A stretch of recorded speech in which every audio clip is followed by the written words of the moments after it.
তারপরে বেগুনটা থাকছে, বেগুনটা এটা ঘুরে ঘুরে লাগাইছি, বেগুনটা গাছটা বড় বড় হবে, বড় বড় হয়ে তখন বেগুন সব জুড়ে নেবে, জুড়ে নিলে তখন আমরা বেগুন গাছটা করে নিলাম যে বেশি দিন থাকে, এই জন্য এই যে বেগুনের প্ল্যান আছে, বেগুনের এই মাঝখান দিয়ে এই ফসলগুলো আমরা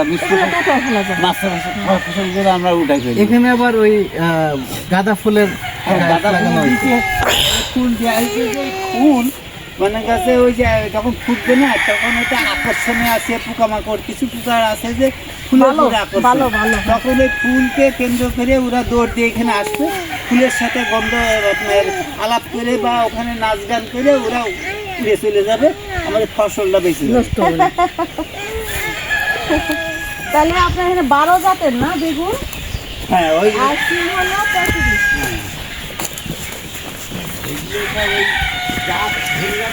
আমাদের অল্প অল্প করে আবার মরিচের জাত কত আপনাদের সঙ্গে আছে? মরিচ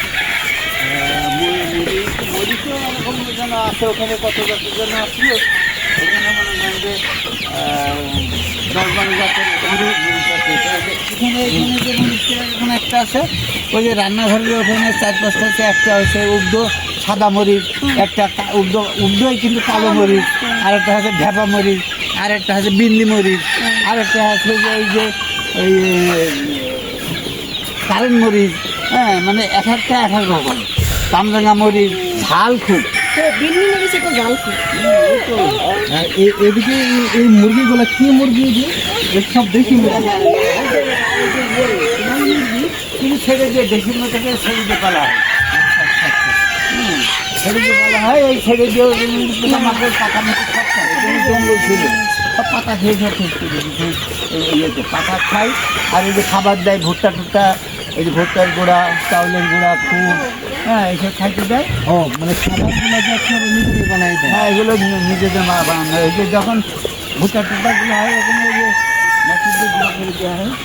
তো গোবরও তো আপনার গোবর আমাদের গরুর থেকে ওই যে ওপাশে গরু আছে না, ওখানে গোবর রাখার জন্য জায়গা আছে, ওই গোবরগুলো নিয়ে ওগুলো 1 বছর রেখে দেওয়া হয়, আবার আর এক সাইডে ফেলা হয়, ওই ওই যেটা পচে যায় ওইটা ওখান থেকে নিয়ে সব জমিতে দেওয়া হয়, ওই যে এখান থেকে সব জমিতে দেওয়া হয়েছে, আবার ওখান থেকে আরও আনতে হবে। ওই যে ওই মুরগির খাবার হিসাবে তো ব্যবহার করেন না? মুরগির খাবার হিসাবে শুকনা গোবর ব্যবহার করেন না? না, ওগুলো কাঁচা শুকনো গোবর, কাঁচা গোবর, ওই যে ওখানে ওই যে নামঘাটের পাশে যে পাতা কুড়িয়ে কম্পোস্ট বানানোর মতো রয়েছে না, ওখানে দেওয়া হয়, ওখান থেকে খায়। ও আচ্ছা, ওখানে দেওয়া আছে। আবার এই যে চাতালে ধান আছে, ধানগুলো যখন বিকেলে সব 5টার সময় এরা চলে যায়, তখন মুরগি ছেড়ে দেওয়া হয়, মুরগি ছেড়ে দিলে এই চাতালে যে ধানগুলো পড়ে থাকে আমাদের খোঁড়া লাগে না, এই মুরগির সব খেয়ে যাবে। তাহলে ধানও ক্ষতি হলো না, মুরগিও পালা হলো। আবার ধান ঝেড়ে যে বিচেলিগুলো থাকে না, বিচেলির মধ্যে ধান থাকে, ওই ধানগুলো খুঁটে মুটে সব ওই মুরগিতে খায়। আচ্ছা আচ্ছা। তারপরে এই মুরগিগুলো এখন ডিম দিবে, এই যে বাঘ দিচ্ছে না, এগুলো নতুন মুরগি, এগুলো সব থেকে এই যে মুরগি নতুন মরগো নতুন, হ্যাঁ এগুলো সব থেকে ডিম দিবে। ডিমগুলো আমি এর আগে যখন আসলাম তখন ওই যে একটা রোগের কারণে সব মারা গেছে, ওই বার্ড ফ্লুর জন্য। কিন্তু ওই রোগ আপনার ডিম হওয়ার পরে ওই ডিম কিন্তু আমরা ফুটাবো আবার। আচ্ছা, ওই ফুটানো মেশিন আছে, এই যে এই ঘরের সাথেই, ওই নাম ঘরের সাথে মেশিন আছে, ওই ডিম আবার ওখান থেকে ফুটাবো, ফুটিয়ে আবার চাষ করবো। আচ্ছা, তখন আর বাইরের থেকে আমার যাওয়া লাগবে না। আচ্ছা আচ্ছা। ও আচ্ছা, এই বার্ড ফ্লু বা এরকম রোগ হইলে শুধুমাত্র এই সব মরে গেলে তখন মানে একটা কোনো অ্যান্টিবায়োটিক দেন না? অ্যান্টিবায়োটিক আমরা দিই না। আচ্ছা আচ্ছা। আমরা ন্যাচারাল অ্যান্টিবায়োটিক যেভাবে প্রতিরোধ করা যায়, হ্যাঁ রোগ প্রতিরোধ ক্ষমতা যেভাবে বাড়ানো যায়, এইটাই ঠিক আছে। কীরকম মানে মানে খাবারের মধ্যে? আমরা খাবারের ভিতরে আমরা যেমন ভুট্টার গোড়া খাওয়াচ্ছি, চাউল খাওয়াচ্ছি, এই যে এখন এই যে ধান খাওয়ালে ডিম ভালো হয়, যার জন্য ওখান থেকে যে ধান খাওয়ানো হচ্ছে। হ্যাঁ, ভাদ্র মাসে যখন ধান খায় না, তখন ভাদ্র মাসে মুরগিতে ডিম পাড়ে, এটা কৃষকের অভিজ্ঞতা। হ্যাঁ, অঘ্রাণ মাসে যখন আপনার কি আসে, তখনও ডিম পাড়ে, হাঁসে ওই সময় হাঁসের ডিম পাড়ে শীতকালে, হাঁসের হচ্ছে যে শক্তি বেশি, ওই সময় দেখা যাচ্ছে তেল হয়, মানুষ এই জন্য ওই আশ্বিন কার্তিক মাসে যে হাঁসের দেখতে চায়, শীতের সময় এইগুলো শীতের মধ্যে দিয়ে বা মুরগি মাংস দিয়ে এইগুলো খায়। এগুলো মনে করেন যে এগুলো কৃষকরা ওই যুগে যুগে জামাই টামাই আসলে এগুলো সব এইভাবে আর কি চলছে। আর এখানে যে ছাগলের জন্য হ্যাঁ এগুলো আমাদের এই যে ছাগলের জাতগুলো এখানে পাচ্ছে ব্ল্যাক বেঙ্গল ছাগল। এর সবই তো ব্ল্যাক বেঙ্গল নাকি? হ্যাঁ সবগুলো ব্ল্যাক বেঙ্গল, এগুলো ওই যে সাদাতে নিয়ে আসছে অরিজিনাল ব্ল্যাক বেঙ্গল। আর এই থাকে কই? ওই যে ওপাশে ঘর আছে, ওই ঘরের মধ্যে থাকে মানে উঁচু মাথার মধ্যে? মাথার মধ্যে থাকে। মাথা করে ওখানে রেখে দেওয়া হয়।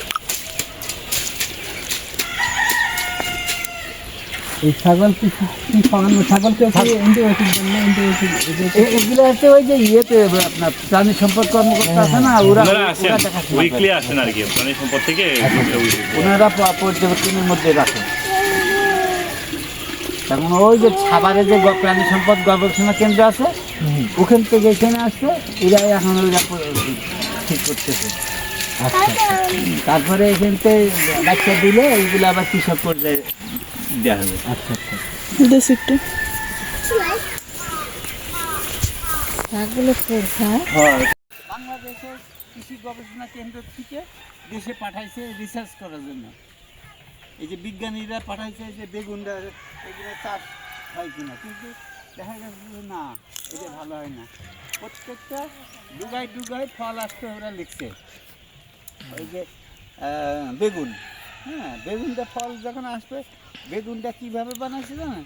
ওটা পুরো গাছটা হচ্ছে বিষাক্ত, পুরো গাছটা বিষাক্ত। ওই গাছে যদি পোকায় কামড় মারে তাহলে পোকা মারা যাবে।